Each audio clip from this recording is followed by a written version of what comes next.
We have a Casio FX-502P, and this is similar to the 602P and others in the line. And what's interesting about these particular models is they also have the FA1 cassette and printer interface, and there's also a keyboard overlay here, which many times is lost when you're buying these used these days, so always good to have these. Anyway, the problem with this one is it was rather inexpensive because although the display works, it was reported that none of the buttons work, and sure enough, when it arrived, none of the buttons work, but the display works, and that is uncommon for these. I'm not sure if it's due to the display leakage or other things like that. I have another model here that the display was completely unreadable, and I thought it was a polarizer because I saw some interesting patterns on the display there, but I replaced the polarizer and it didn't make any difference at all, which is unfortunate because these screens, you can't really replace them other than from a donor unit. And this one, the buttons do work. So anyhow, having a good screen is a good start. And the other thing that's interesting is this still has the battery cover, which again is sometimes a rare find. So let's take a look inside and see what's going on. My theory is one of these buttons might be stuck, and if one of the buttons is stuck, none of the other buttons would work. So that's my theory anyway. So let's take this apart and see what's going on. So I'm going to set this overlay aside, and these are relatively easy to take apart. First, I'm going to take this battery cover off just to take the batteries out. And I'm always very careful with these because these tabs are easily, something this old, easily breakable. And the battery compartment looked a little bit of corrosion in there, but not too bad. So let's take a look here. There's only one screw on the back cover. And again, there's a lot of brittle plastic, so I'm usually very careful with these screws. And I believe this slides down and just lift up. And you can see there's some tabs that hold the back cover on. And it looks relatively clean inside. It doesn't look like there's any water damage or anything like that. I'll take this FA1 cover off. Yeah, there definitely is some corrosion around the battery compartment terminals. Nothing that can't be fixed. There's also this little spring here for contact with the cover, so I'm going to make sure that that doesn't get lost. There's a spring terminal here. All right, so we have another spring here. So keep an eye on those. 1, 2, 3, 4, 5, 6 screws. And then there's these two clips that hold the main board on. So I'll just remove these 3 screws on this side and then do the same on the other. Again, I'm usually very careful with these plastic screws because plastic could be brittle. So putting them back in, you have to use a little caution there. Okay, it's 3 on that side.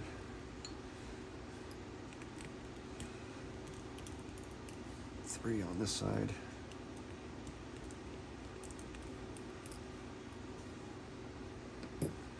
And then these 2 clips, again, I have to be very careful of this.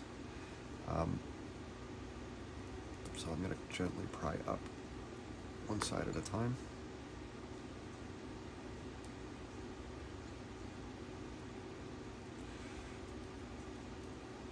I don't want any of the keys to fall out either, so I have to be a little careful with this. pry up on this side.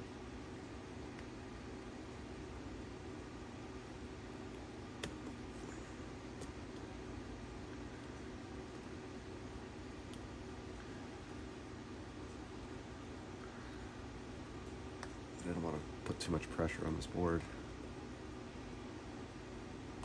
Okay. Again, these keys, I believe, will fall right out of the case if we're not careful. So once this is removed, that is a possibility. Let's see what's going on here.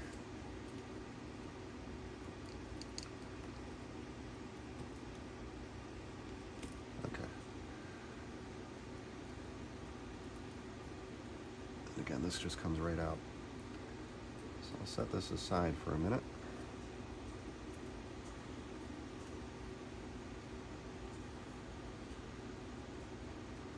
Okay.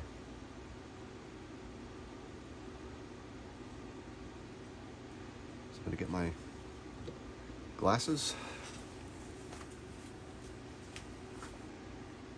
And you can see on the battery terminals, there's a little bit of, it looks like copper plating. I don't think that's gold plating, but it's flaked off, and it's actually all over my fingers here. So that's got to be, some of that's got to be cleaned off. Okay. And this is not an easy switch to turn on outside of the case. The buttons look fine. Oh, interesting. There's a little bit of, it looks like corrosion or battery leakage on the plastic here, in this area here. So that would be,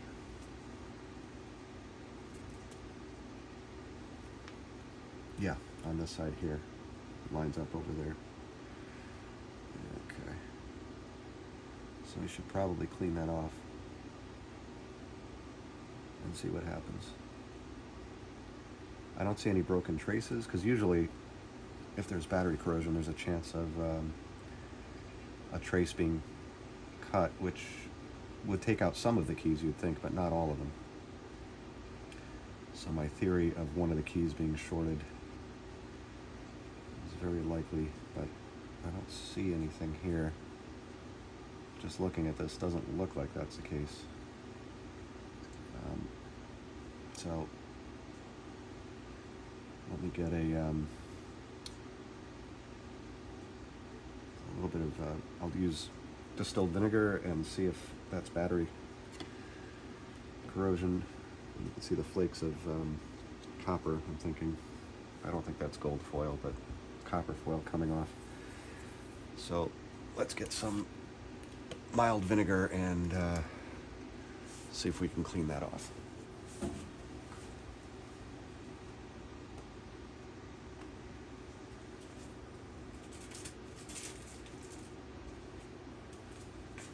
Okay, so distilled white vinegar. So I haven't yet seen this cause any real damage to PC boards, so we're going to use a lint-free swab here and just see if there's any reaction there. And there is not. So that does not look like battery corrosion at all. So if that was battery corrosion, there'd be a little bit of that chemical residue, and with the white vinegar being the acid, the battery being alkaline, probably, maybe, could be a different type of battery that was in here. Usually there'd be like some bubbling or reaction there, but I don't see anything happening, but it is getting cleaner. And again, the foil on here is, I suspect, fragile, so I don't really want to scrape that at all, because then I damage the trace, and then that button definitely wouldn't work at that point. So let's try to clean this off. Okay, I don't don't see any more areas here that needed cleaning. This trace looks like it has something on it. Okay. So it seems to have cleaned it a little bit here, the vinegar. But this is rough. There's something lifted this trace a little bit.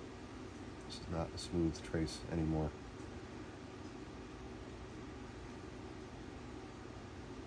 That's not the best news there. This one cleaned up.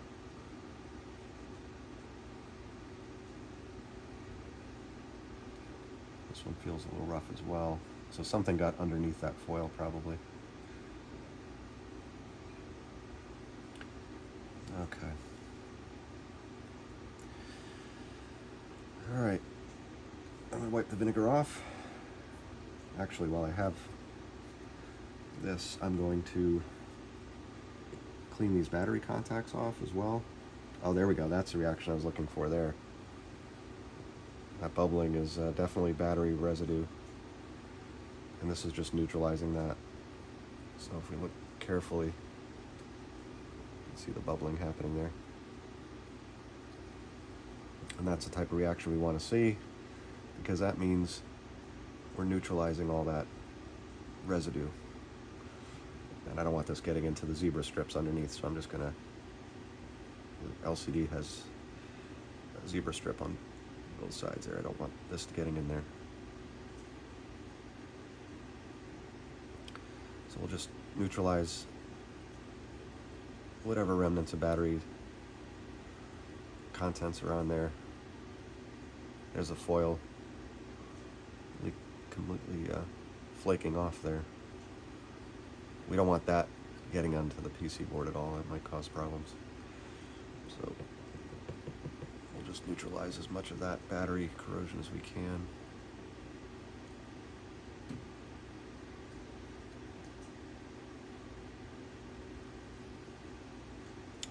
There's foil coming off right off the contact there. Hopefully that still makes good contact with the batteries without foil.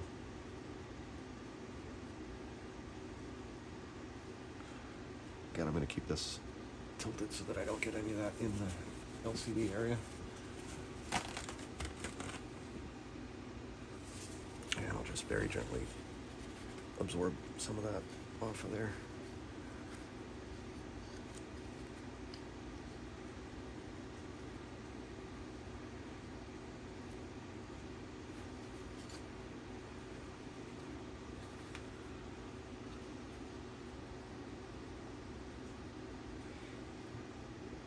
I don't see anything visually wrong with this side of the board at all.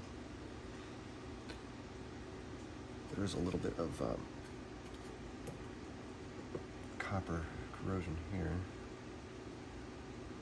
There's a little reaction happening there with the vinegar.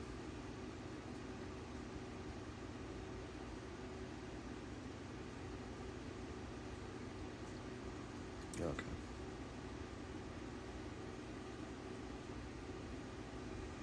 That should do it. And then to get rid of a lot of that vinegar, I'm going to use a IPA on there.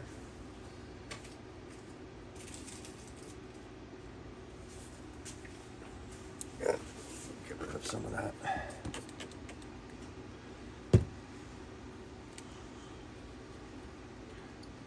That'll just evaporate off, hopefully.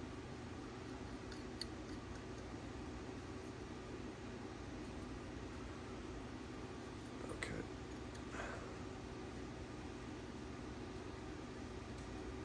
I don't want that vinegar on there for too long.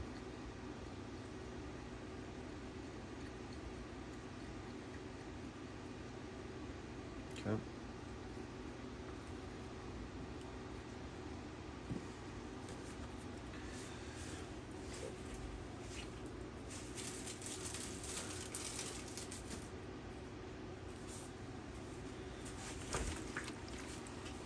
clean swab here. And just going to clean off the vinegar, whatever else is on those contacts.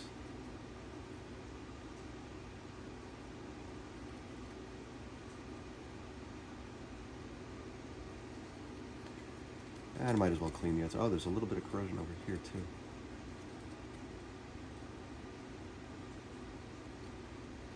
Interesting.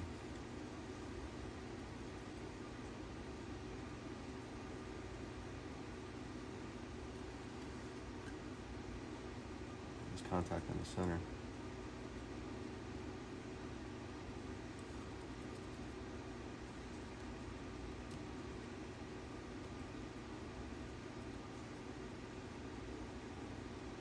Interesting.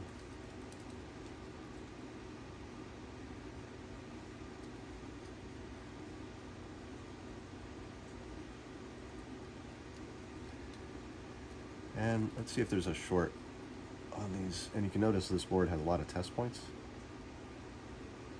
So those can help. And usually those are strategically placed so that, or made available so that you can test all the rows and columns of the keypad with a multimeter. I should probably clean this up too. The corrosion over there. I just would rather not take this cover off here, this plastic.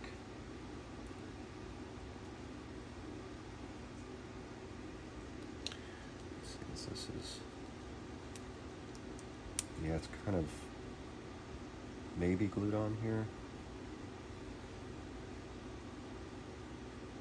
And you can see marks of what looks to be the PC board trace on this plastic. Let's get a clean cotton swab here.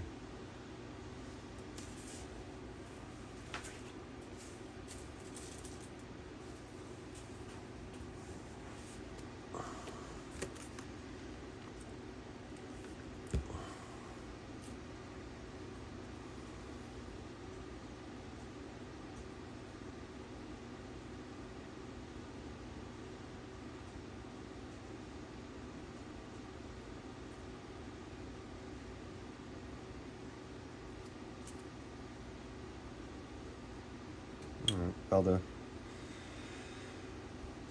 rubberized part of the keypad looks okay, so it's probably fine. Oh, there's quite a bit of copper flakes here in the battery compartment. And let's see, this is still fastened, so it probably will not. Keys probably will not come out on me. There goes the power switch. Okay. And there are what looks to be two rubberized pieces. There's like little spacers, it looks like, on there to hold the battery in place. Make sure I don't lose those. Get all this off of there as much as I can. Again, those flakes traveling, making their way onto the PC board is not a good idea.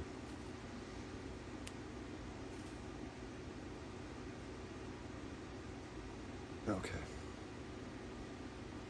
That's most of it for now. All right. Let's put the cover back, PC board back on the front cover, and see if the buttons work.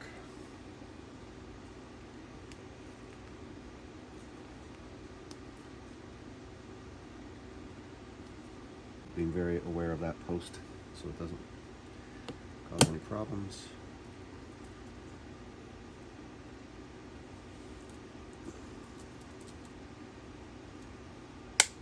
Okay. So those two tabs are in, and there's a post here and here to line it up. And since The back cover is easy enough to slide on. I'm just gonna do that so it holds batteries in a little easier. Okay, let's try it. There we go. So the display looks like it works just fine.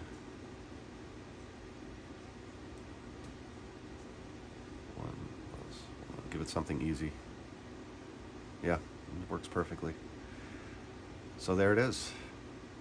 My guess is, and what I'll do is, let's put this back together the proper way here. Very easy repair on that one. Let's put the 6 screws back.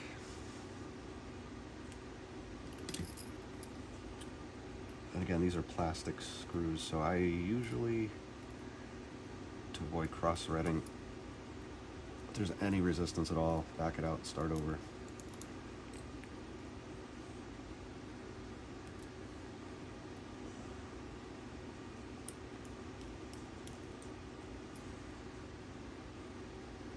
Okay. 3 on each side.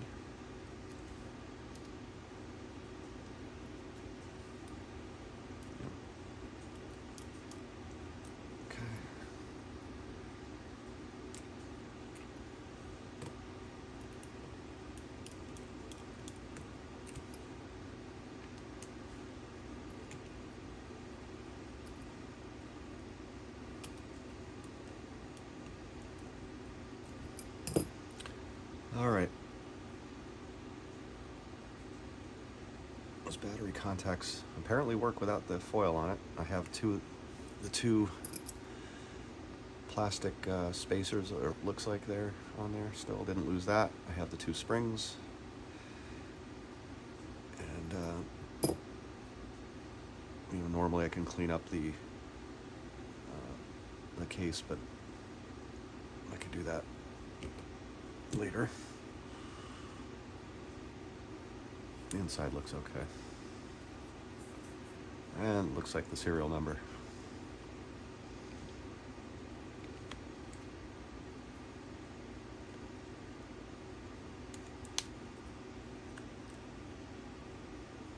Okay.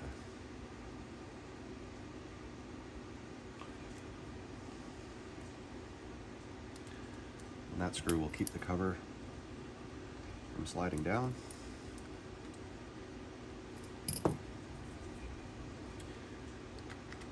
Put the 2 batteries back. And the battery cover, which I'll clean that off later. Alright, so my theory was if one of the keys was stuck, none of the other keys would work. So I'm pushing the AC all clear key, holding it, and none of the keys work. So if any key is stuck, none of the keys will work apparently. So if I turn it off,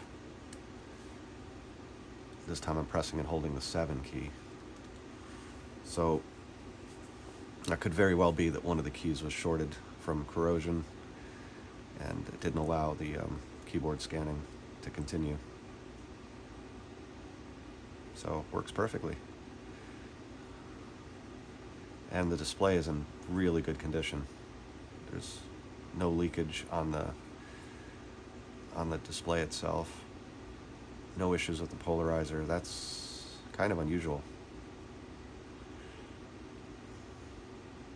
So, not too bad. And then I do have the printer and cassette for this, so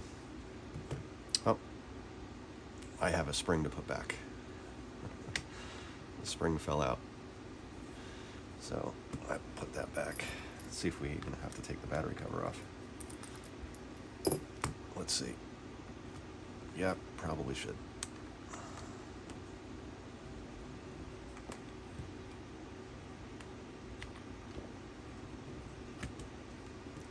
It's an easy enough cover to remove. There we go.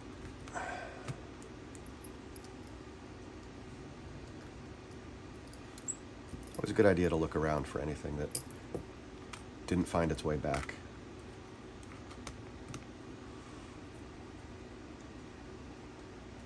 I'll clean this up later, but interesting model.